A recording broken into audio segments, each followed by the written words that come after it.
们一起来练，让爱走动，来，把我道具。好，我们一起来念，等一下要回应的诗歌《让爱走动》。你也看副本。上面没有。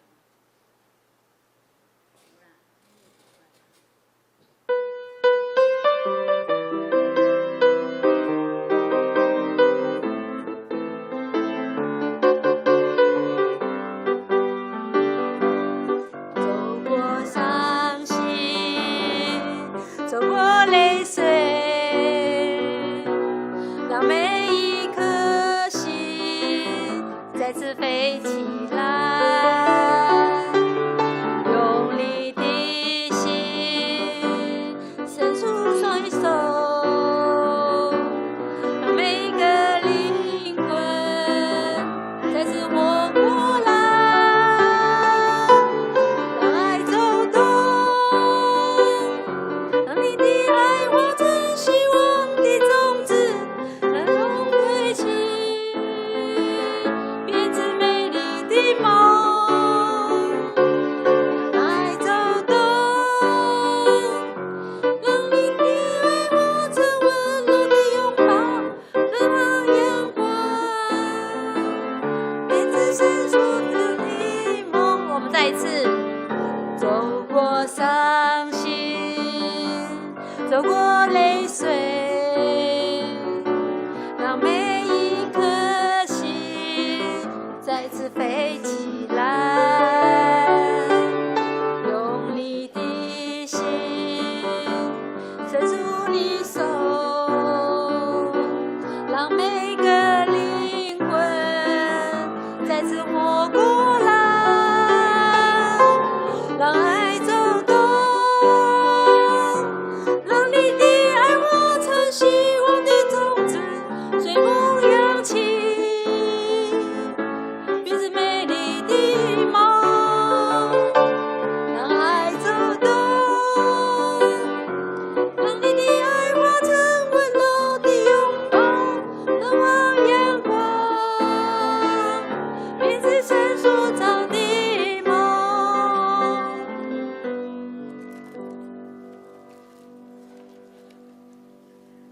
好，各位弟兄姐妹，大家平安。平安。我们再次来到神的殿所，我们要来用诗歌来赞美他。我们请起立。这是天父的世界吗？阿门。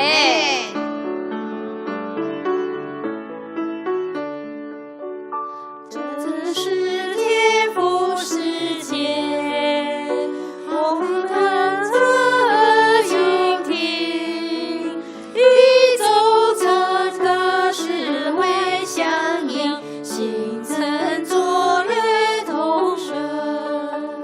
这是天父世界，我心满有爱灵，树木花草穷追碧海，诉说天父潜能。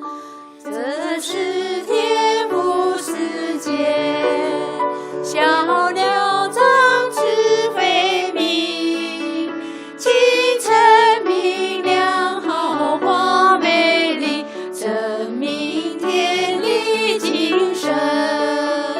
这是天父世界，他爱不及万千，风吹枝草将它表现，天赋充满世界。这是天赋世界，求主教我不忘，罪儿虽然好像灯神，天赋却能掌管。这是天赋世界，我心不必忧伤，孤身失望，天地同唱，歌声充满万方。这是天赋世界，我是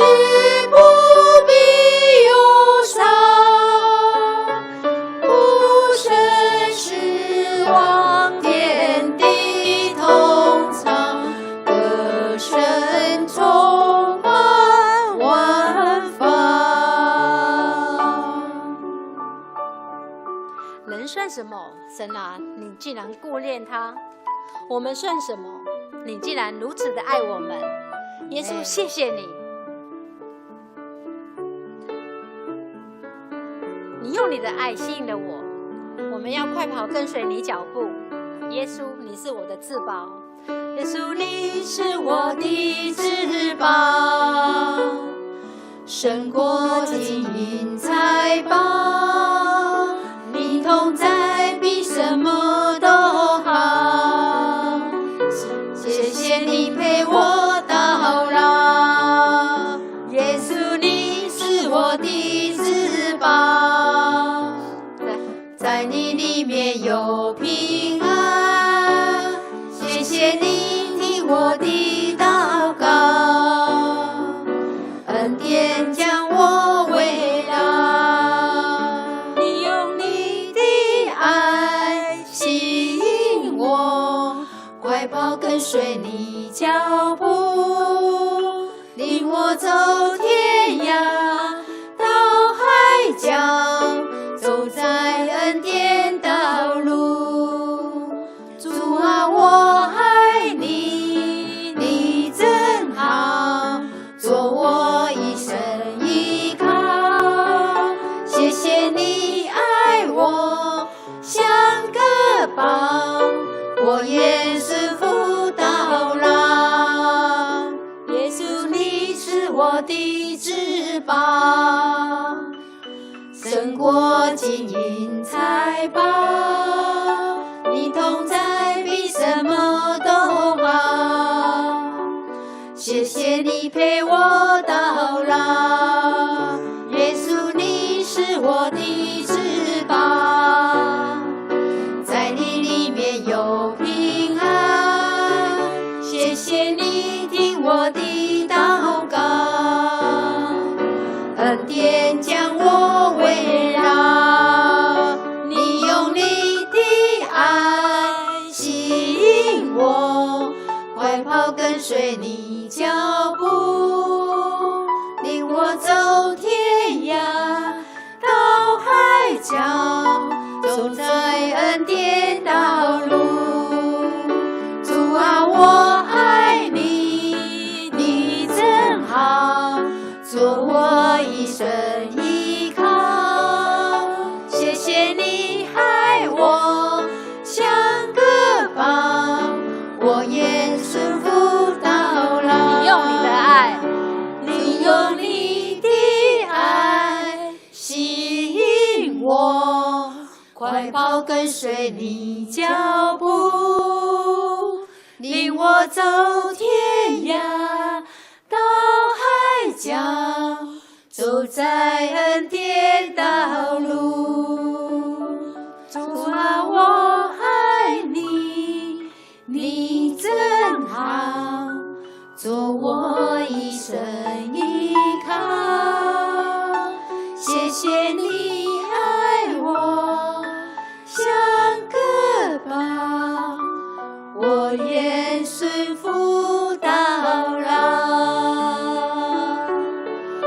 我愿顺服到老，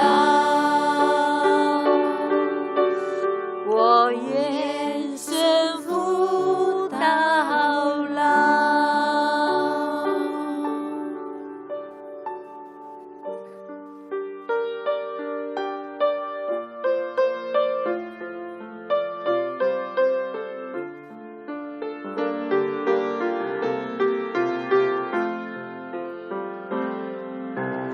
你流出宝血，洗净我污秽，将我的生命赎回。你为了我的罪，牺牲永不悔，显明你极大恩惠。我深深体会你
赎回。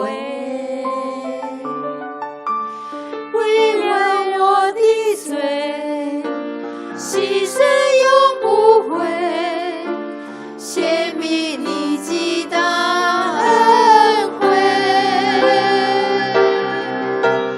我深深体会你爱的宝贵，献上自己永追随。我伤心，我气馁，我胜利，我识别，眼刚强壮胆，永远不后退。哦，你爱永不变，从今直到永远，深深浇灌我心田。我天险我地船，经沧海里上天，都不能叫我与你爱隔绝。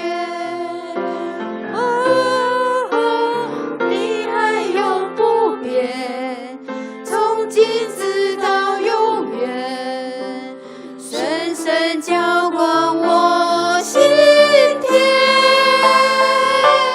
我天险我地船，经沧海里上天，都不能叫我与你爱隔绝。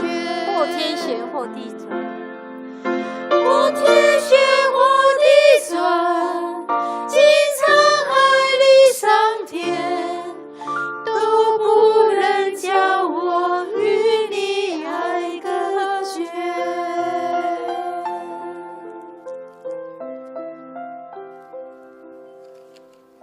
我们一起来祷告。主啊，我们知道这是天父的世界，耶稣基督是我们的宝贝，你同在比什么都好，甚至胜过金银和财宝。主啊，你用你的爱吸引我们，我们要跟随快跑，跟随你脚步。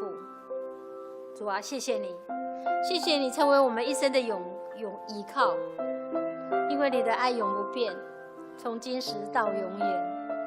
主啊，我们要再次对你说，谢谢你。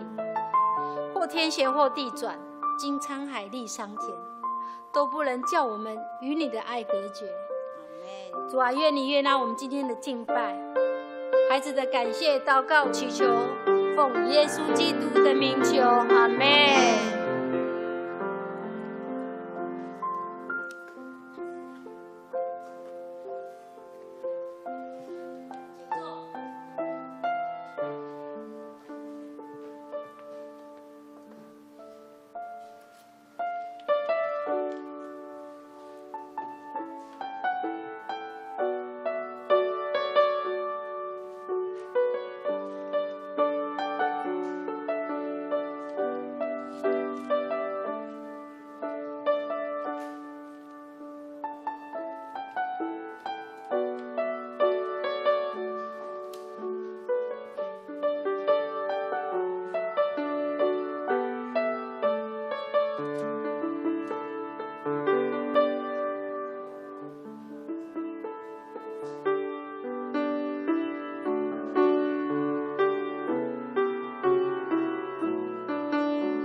万国啊，你们都当赞美耶和华；万民啊，你们都当颂赞他，因为他向我们大施慈爱。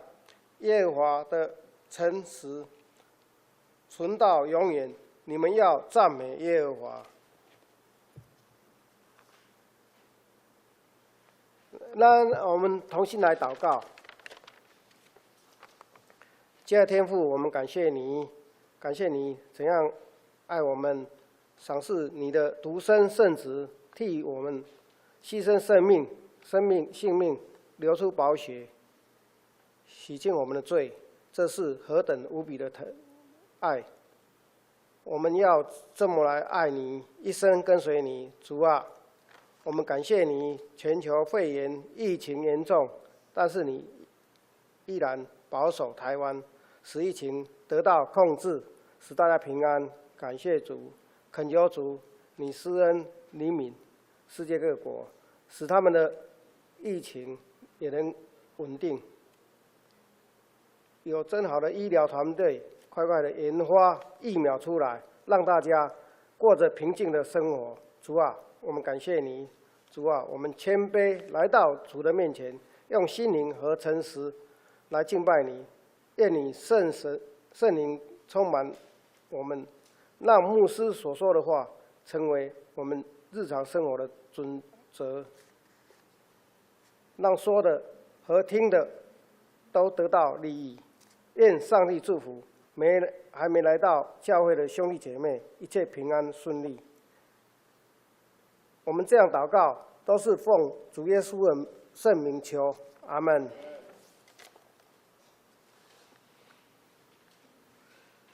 我们翻开圣经罗马书8章31节到39节，圣经的后面是218页。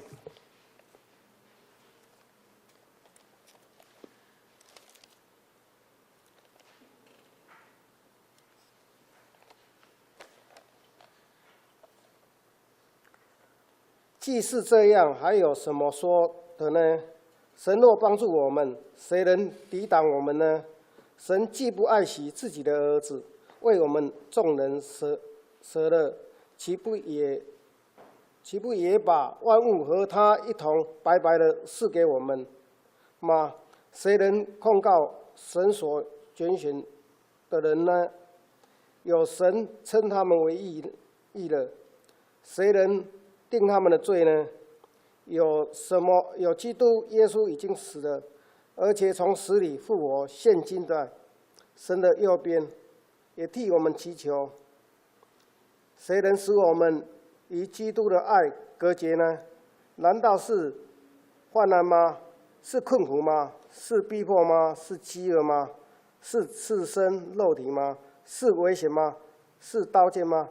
如经上所记，我们为你的缘故，终日被杀，人看我们如将宰的羊。然而靠着爱我们的主，在这一切的事上，已经得胜有余了。因为我们深信，无论是死是生，是天使，是掌权的，是有人的，是现在的事，是将来的事，是高处的，是低处的，是别的受造之物，都不能叫我们与神的爱隔绝。这爱是在我们的主耶稣基督里面。以上，我们现在请我们本堂的牧师陈国仁牧师来讲到他的题目是“爱的力量大”。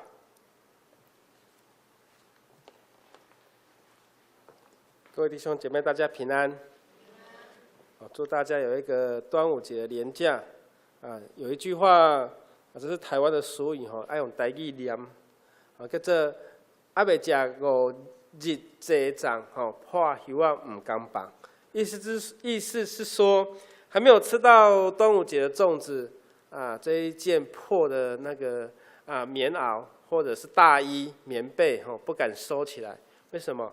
因为在6月的天气，或许可能会有一些变化，可能会有临时想不到的寒流但是对我们来讲啊，6月要有寒流已经是很遥远的事哈。根据赖永祥长老的教会史话，他写到了有关于泸州教会的开始，他写到了去州里，就是当时候马偕牧师喜欢称泸州教会叫做州拟教会这是在这个沙洲上的里面以前我们知道泸州又叫做和尚州我们知道过去的历史，马偕设立了泸州教会，在1873年的6月22号，他开设了泸州长老教会。当时候参加礼拜的人有多少人？400人，哇，400人。我们今天坐在现场有多少人？来看一下前后左右，好像前面4排还没有坐满，以后大家能够往前坐哈。好，那一次第一次的礼拜有400人来参加。根据马偕的日记记载，当天的早上还下着霜，地上有结霜哇！那表示说，马偕牧师来到台湾的时候，那时候天气还算是比较正常现在好像比较不正常。6月怎么可能结霜呢？这是天气的暖化造成我们越来越热当我们在享受这个舒适的环境，我们也要记得爱护我们的地球。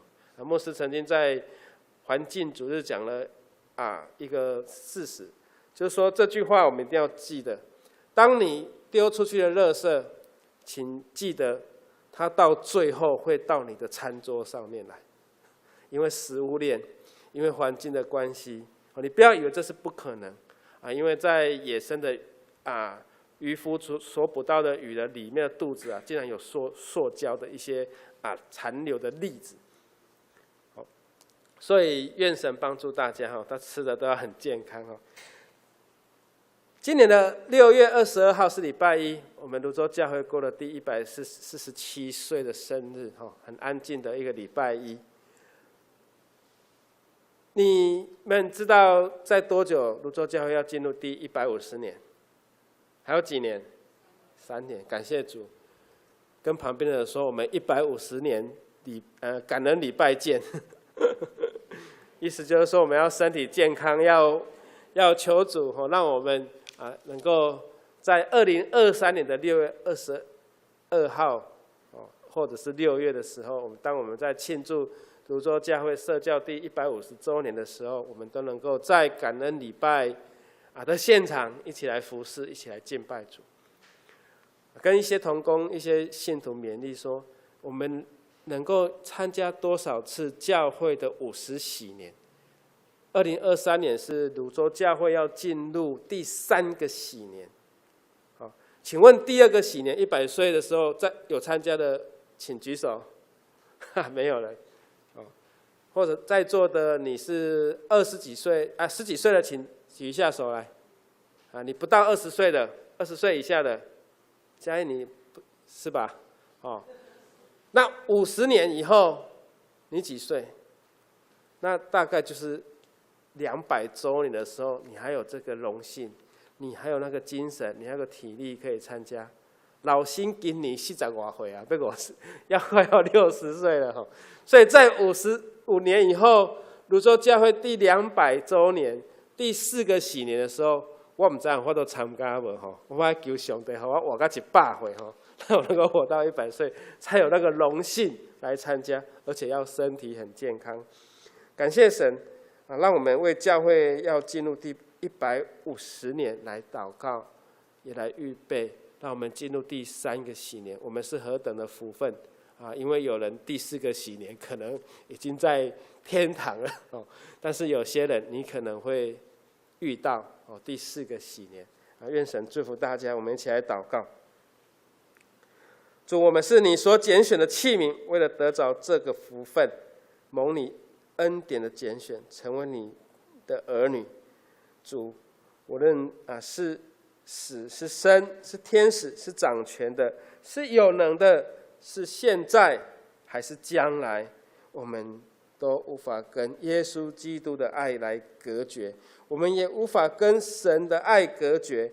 无论是在高处，无论是在低处，无论是别的受造之物，都不能够与您的爱来隔绝。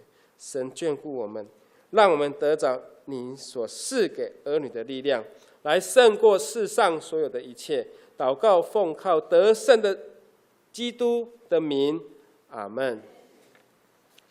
有一则故事，有一则新闻也这样讲说，有一个孩子走丢了，不小心掉到了下水道，也是掉下去水沟。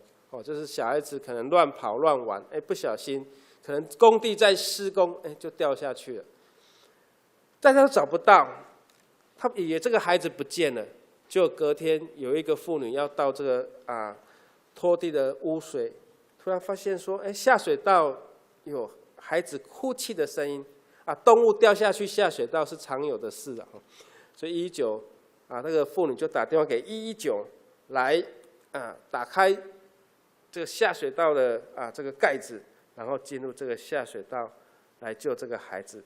他看到一个孩子在那边哭泣，原来这个孩子是昨天不见的那一个孩子。这则新闻让我们想到说，其实我们所生存的世界，这个地球，我们所在的世上是跟下水道一样这样的污秽。人心污秽我们也知道地球也污染越来越重。当我们看到这样的新闻，我们想主也是亲自来到，如同下水道，如同这样如同污秽的世间来拯救我们，来亲近我们。今天的经文让我们学习到让我们学习爱有2种，一种是爱，一种是被爱。你是属于爱比较多还是被爱的比较多？被爱比较多的举手。被爱，感谢主。所以这个世界上有爱跟被爱，爱是双向的。用爱的人付出的人跟领受爱的人，刚好就是双向。有的人会用爱来回应他所领受的，但是有的人领受了却不一定会回馈，那个叫无血无泪的人，不懂得感恩，不懂得回报的。上帝的爱刚好相反，因为上帝的爱只有给我们，也就是说，刚强的来靠近软弱的，神的刚强来靠近人的软弱，神的爱来靠近人所缺乏爱的。所以神透过拣选他的儿女，要来爱我们，赐福给我们。神说保罗说，论到这些事情有什么还有什么可以说的呢？神若帮助我们，谁能抵挡我们？所以神如果要帮助我们，没有人可以拦阻这样的爱。所以上帝的旨意是要让我们得着这个荣耀，得到这个永生，没有人能够拦阻这样我们来得到这个荣耀，因为只有上帝帮助我们。那有谁比上帝更强呢？上帝若帮助我们，上帝就会与我们同在。人若没有神的同在，没有主的同在，怎么办？当主与我们同在的时候，我们领受这样的力量，我们就能得胜有余。这是保罗跟我们讲的话。其实上帝不是按照我们所想象的来帮助我们，而是照他美好的旨意来帮助我们。32节保罗说神既不爱惜自己的儿子，为我们舍了，岂不也把万物和他一同白白赐给我们吗？神既然将耶稣基督赐给我们，他也将万物赐给我们，他也将所有好的赐给人类。所以神创造了天地万物，都说这是好的，每一样都是好的。在世上生长，在这个世间我们成长，更好的是我们能够到这个教会来领受神给我们特别的爱，就是耶稣基督。所以上帝将他最心爱的儿子为了人类赐给了人类，那什么还有没有比这个更珍贵的不给我们呢？所以上帝为了我们付出的最大的代价，他是不惜任何的代价，是要帮助相信他的人。我们或许不配称为义，但是除了上帝以外，没有人可以控告信他的人，因为主他是审判，他也是赦罪，他让我们成为义。那有什么比这个更强更大的呢？所以我们不用怀疑，我们是蒙拣选的人，我们已经在神的里面已经称为义了。所以我们不用怀疑自己得救的确实，跟旁边的人说你是个得救的人。在神给我们神的爱主的爱的力量是超越所有的拦阻，在保罗的身上他体会非常非常的深。保罗原本是什么样的人？他原本是一个破坏传福音的人，他原本是在抓基督徒的人，他原本是这个法利赛人中的法利赛人，他自己这么说，因为他是加玛列，就是这位就是这位犹太经学家的经学有名的经学士底下的学生。那像保罗这么杰出的人，他坚守了犹太人的传统，他专门就是在对付这些相信基督的人，他专门在抓基督徒。最有名的就是抓了司提反，然后这些人用石头把司提反打死了，人家把他的衣服沾满血的衣服拿到保罗的面前，保罗还非常的高兴，非常的满意，因为又除掉了一个。司提反是初代教会所选出的7个执事的其中一个人。我们知道保罗在他的身上，他的转变，他经历了神给他的考验，他经历了神给他的翻转，因为他要去抓基督徒的路上，他遇到了耶稣，他遇到那个光，使他暂时的瞎眼，暂时的看不见。后来他到了安提阿教会，在那里在休养，最后奉差派去传福音，成为有史以来第一届最原始的第一届的短宣队去传了福音，他还传了3次。所以保罗他的经验来告诉我们，上帝的力量，神的力量，他的爱付出的力量是超越所有的拦阻。他像他这样子的人，神拣选他，耶稣的圣灵感动他，让他改变。所以8章34节说，是谁可以定他们的罪？耶稣基督已经死了，并且从死里复活，今天在神的右边，替我们每一个信他的人代求。我们所求的都是到耶稣那里，所以耶稣做我们的中保。我们每一次的祷告，为什么要奉耶稣基督的名呢？因为有耶稣基督做我们的中保，做我们的证明。基督为了我们的过犯被钉在十字架上，又为了我们的复活，然后使我们被称为义。如今他坐在父上帝的右边，成为那个大祭司。耶稣永远替着我们的罪向天父上帝来拯救我们，所以耶稣永远活着，替我们的罪来向父上帝恳求。保罗说，是谁可以拦阻，可以使我们跟基督的爱隔绝呢？基督的爱也就是天父上帝的爱。基督的疼跟天父上帝的疼是同款的，这两个是合作伙，这两个是合而为一的。保罗在35节说，他用了7项的苦难来跟我们说，我们的仇敌用的方法跟工具是这个患难吗？是这个困苦吗？患难是我们为了主所受的苦难，这个困苦是我们所受到的困境，如同现在我们面对着新冠肺炎这样子的一个威胁我们也是很担心会有第2波或第3波的感染。虽然我们的疫情暂时的控制住，但是还是要有这个确实的疫苗愿神帮助还在国外这些地方还是很严峻求神带领。所以耶稣为我们代求，为我们代祷，来显现他的爱是完全而又有力量的所以说这些是拦阻吗？是逼迫吗？是饥饿吗？是赤身肉体吗？是这些吗？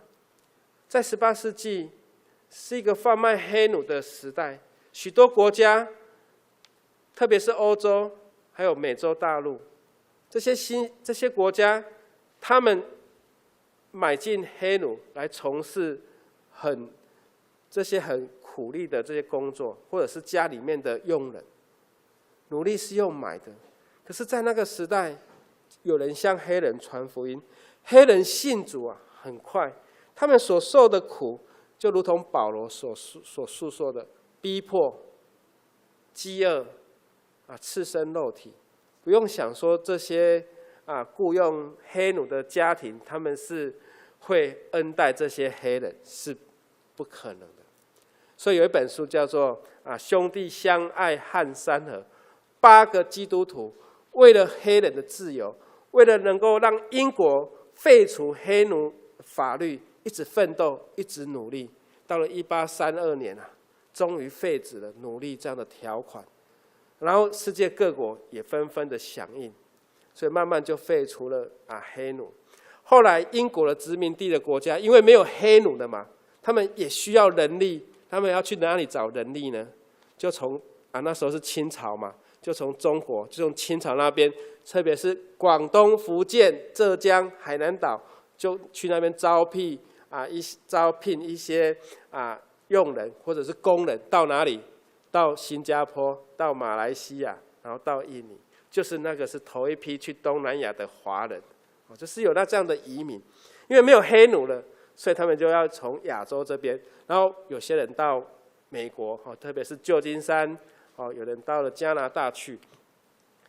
所以我们看到在那个时代，黑人的信主，黑人所遭遇，如同保罗所说的，有这些的危险甚至是刀剑的危险，甚至是跟生命有关的这些的危险所以是这些，所以有些黑奴他逃跑保罗说基督爱我们是爱到底，他会为我们负责。当有任何的困境，都不能够使我们与基督的爱来隔绝。基督的爱在我们的苦难当中，给我们最大的鼓励跟安慰，给我们最大的扶持，给我们最大可以从软弱中来重新得力。所以保罗说保罗在36节讲到说如经上所记，我们为你的缘故终日被杀，人看我们如同待宰的羊。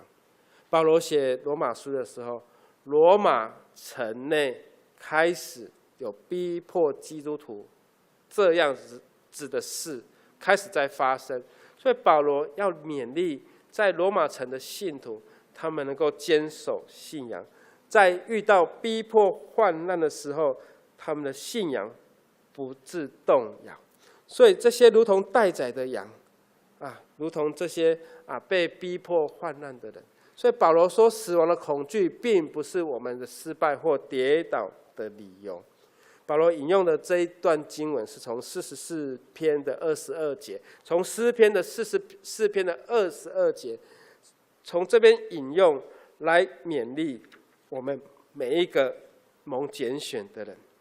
我们为了要成就天父上帝的旨意，在我们的生活当中虽有困苦，但不要忘记了耶稣说我们要跟从他，要背什么？背十字架没有十字架就没有这个冠冕，没有这个荣耀。所以我们要跟耶稣一同来背这个十字架，也将我们的罪钉在十字架上面。所以我们每一个人的身上都要带着有耶稣的印记在我们的身上。耶稣成为大祭司，在上主的右边替我们代祷，让我们在属灵的征战当中成为得胜的源头。主也为了我们的罪来代求，就如同以赛亚书53章的12节，保罗引用这样的经文来说明主为我们代求，为我们的罪来求神来怜悯我们。所以神的爱是从这个当中来显明，为我们每一个人的罪，我们如同罪犯，为我们能够求赦来恳求主。所以爱的力量是成就在耶稣基督的身上。37节这样说然而爱着我们的主在这一切事上都已经得胜有余了。没有人能够胜过死亡，耶稣胜过死亡，耶稣赢过死亡的权势跟权柄，所以让我们在任何事上都成为得胜有余的人。35节保罗所说的患难、困苦、逼迫、饥饿、赤身肉体，或者是刀剑，这些困境每一个人在世上会遇到，是难免的。或许我们这个世代的人对这些事情可能没有那么的真实，也有可能我们在一个民主的时代，这个对我们来讲没有那么的迫切，但是并不代表说在别的地方的基督徒他不会遇到。所以我们也要这样子来互相彼此的代祷，也恳求神帮助我们。困境总是难免的，因为我们的所生存的地方有我们所要面对的困境，但是神给我们一条出路，那就是靠着爱我们的耶稣基督，在基督的身上让我们得胜有余，而且成为得胜的人。所以我们与基督的爱连结，基督的爱就叫我们胜过一切的患难、困苦、逼迫、饥饿、危险。基督的爱是力量，是能够让我们胜过我们所面对的困境。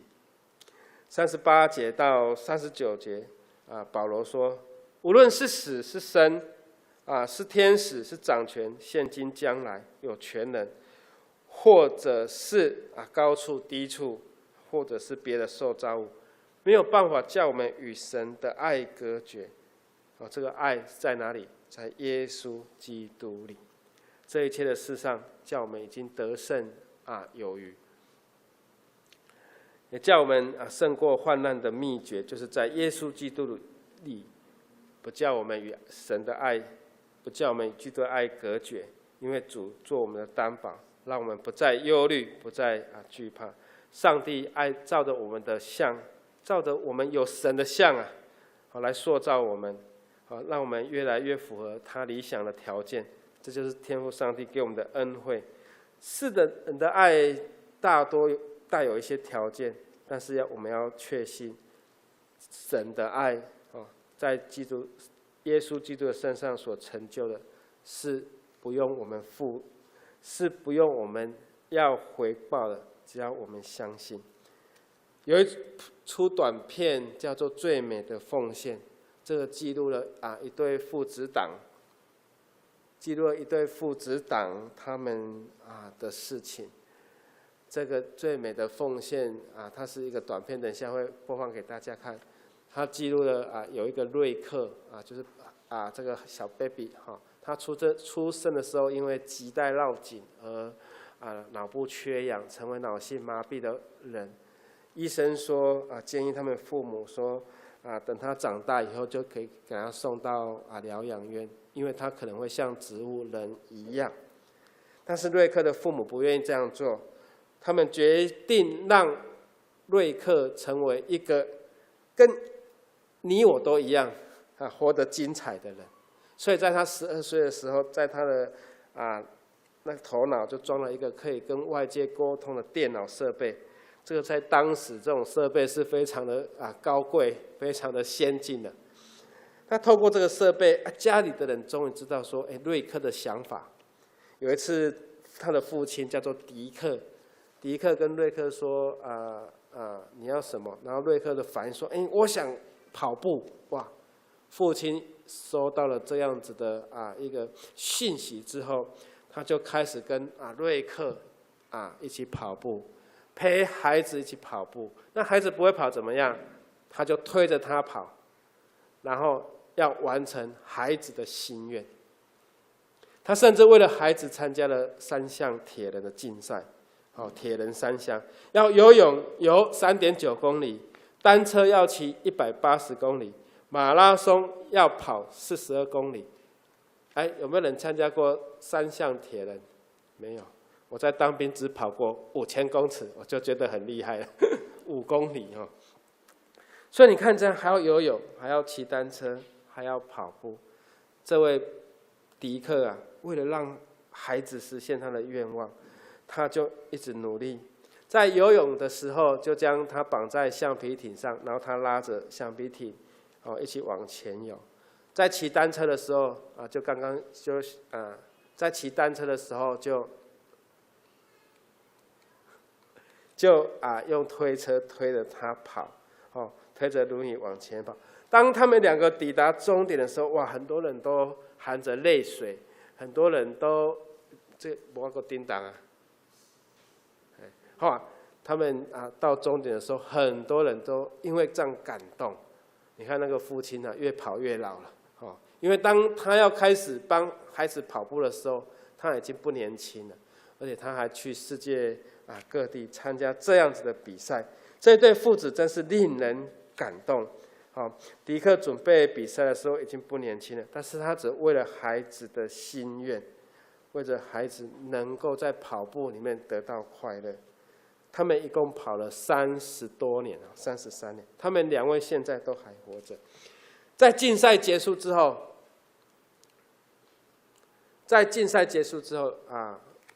这个瑞克说：“没有父亲，我真的没有办法做任何一件事情。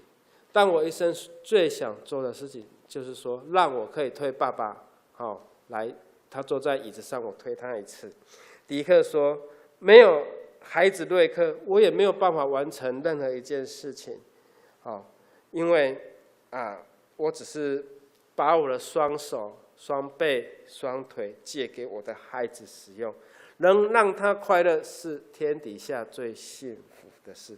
这好比我们跟上帝之间的关系。那么天父，如果没有天父，我们也没有办法做任何事情。没有我们，神也不会成就任何一项事。爱把我们跟父子联系在一起。这个真实的故事后来被拍成《我的钢铁老爸》。这一出电影也感动了很多人。因为迪克面对了这样的困境，他热爱生命，分享爱的动力，实现孩子你做得到。他帮孩子去完成这样子的一个愿望。意思跟大家说，我的孩子也不是一个软弱的人，他也可以完成3项铁人。所以我们每个人都需要爱的力量。上帝用永不离弃的爱来爱我们，天父用耶稣基督牺牲的爱来爱世上的人。各位弟兄姐妹，这个爱就是最有力量的爱，这个爱也是完全的爱，也是今天我们的经文，我们靠着爱我们的主，在这一切事上都得胜有余的。他们的故事变成了一个我的钢铁老爸，他的英文叫 Finishers， 一个完成者。他也出了一本书叫做这个最美的奉献。我们等一下要来看这一段的影片。他们跑了30多年了，铜像被立成铜像在波士顿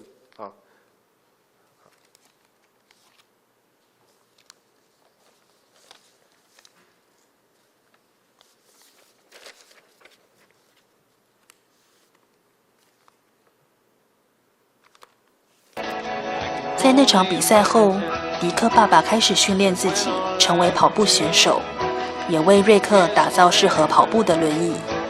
迪克爸爸带着瑞克上山下海，惊人的是，他们持续了33年。迪克父子从未在任何一场比赛中半途而废。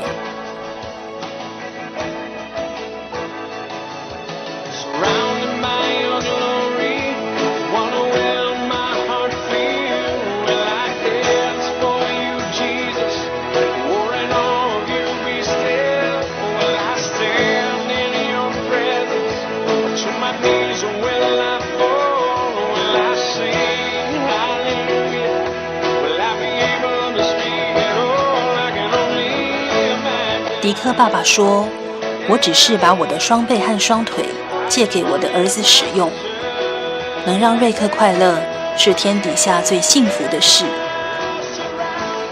瑞克儿子说：“我这一生最想做的事是让爸爸在椅子上由我来推他一次。”长达33年的跑步生涯，迪克爸爸带着瑞克征服了超过1000场马拉松比赛。还包括夏威夷铁人3项竞赛和单车横跨美国的创举。在充满乐与苦的生命旅程中，见证他们永不放弃的精神，一家人互相扶持、奉献的爱。这对父子档以赫特2人组闻名全世界，他们的故事激励了千百万人，名为《最美的奉献》。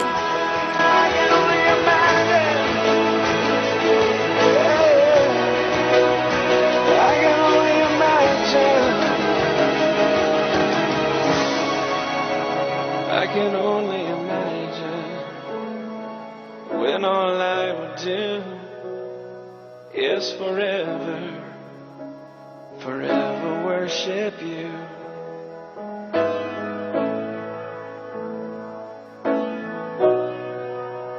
I can only imagine.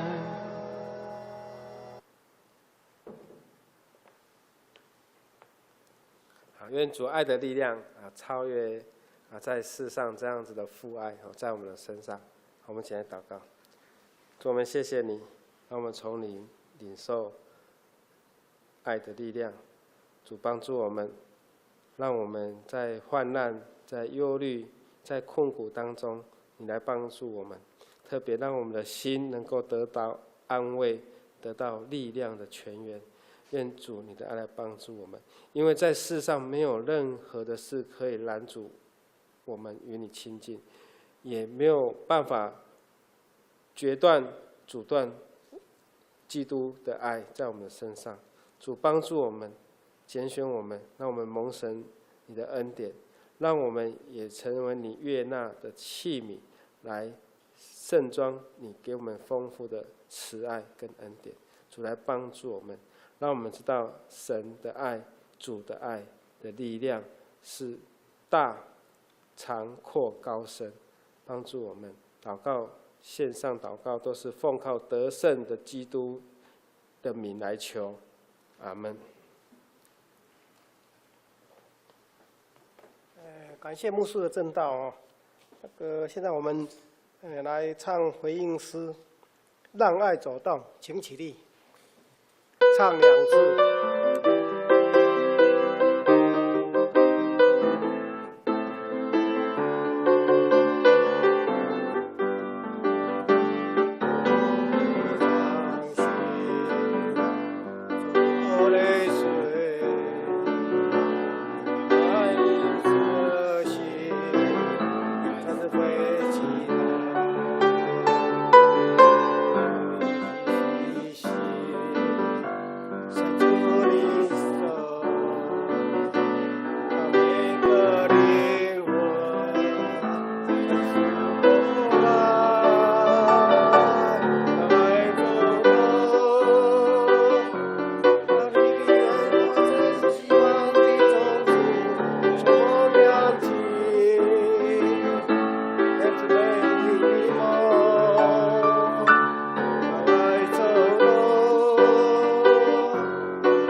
请奉献的同工，来奉献。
坐。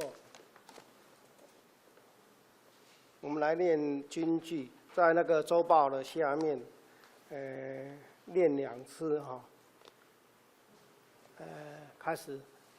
然而，靠着爱我们的主，在这一切的事上已经得胜有余了。然而，靠我们在这一切的事上已经得胜有余。罗马书8章37节。今天有没有新的朋友？没有，那我来报告。我用有一些自己看哦，我用比较简单的，因为很多。第3个青年少年团契联合短宣音乐营，8月22、8、23，礼拜六、礼拜天，地点是宜兰5节教会，内容体验教育、音乐分享。第4家庭探访，7月2号晚上8点，诚亲姐妹府上。第5 7月5号是开拓教会奉献主日，开拓中赏为设立教会的补助款、事工经费，敬请兄姐关心支持。第6 7月11号11日上午9点到12点半，台北中会传道部举办长职初阶训练，主题是法规与体制、角色与职务，地点大稻埕。敬请长职同工踊跃参加。第7是圣礼典，7月12号联合礼拜9点举行圣礼典，公守圣餐，信徒请备办心出席主的圣餐，与主同桌，并为通过小会审查信仰及品性的慕道友行洗礼。报名成人洗礼有陈美玲、李植纯、郭美玲，请为他们关心代祷。以下第8自己看一下，第9、第10也自己看一下。第11新眼光读经2020第3季读本，看见清晨的曙光，已经放于招待桌，欢迎兄弟姐妹自由索取。第12第3季7月到9月的服饰表轮值表已经公布了，请各位同工注意个人的服饰项目与日期。第13是每周三晚上8点查经祷告会，请欢迎大家踊跃参加。再来，每周15、每周4晚上8点欢迎登记举行降礼拜，请与叶秀兰长老联络。再来是会计报告跟代祷事项，自己看。牧师有没有什么补充的？没有哦。然后，在我们请起立唱那个圣诗398首。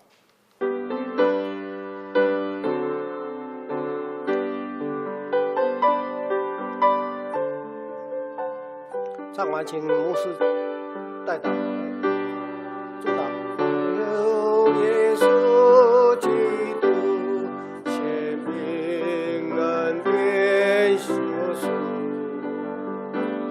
天父上帝上赐福气，恩悉属他你，恩悉属他。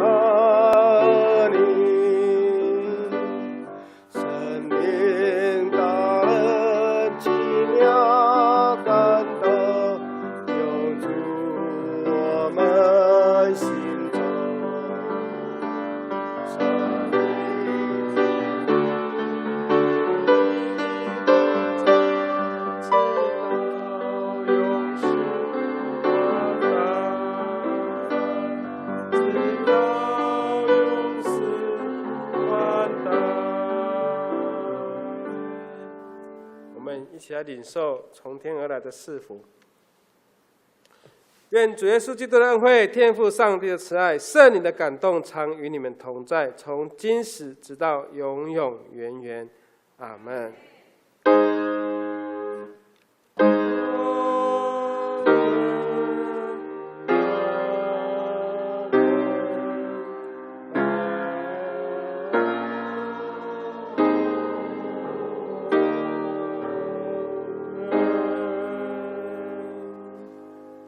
请坐。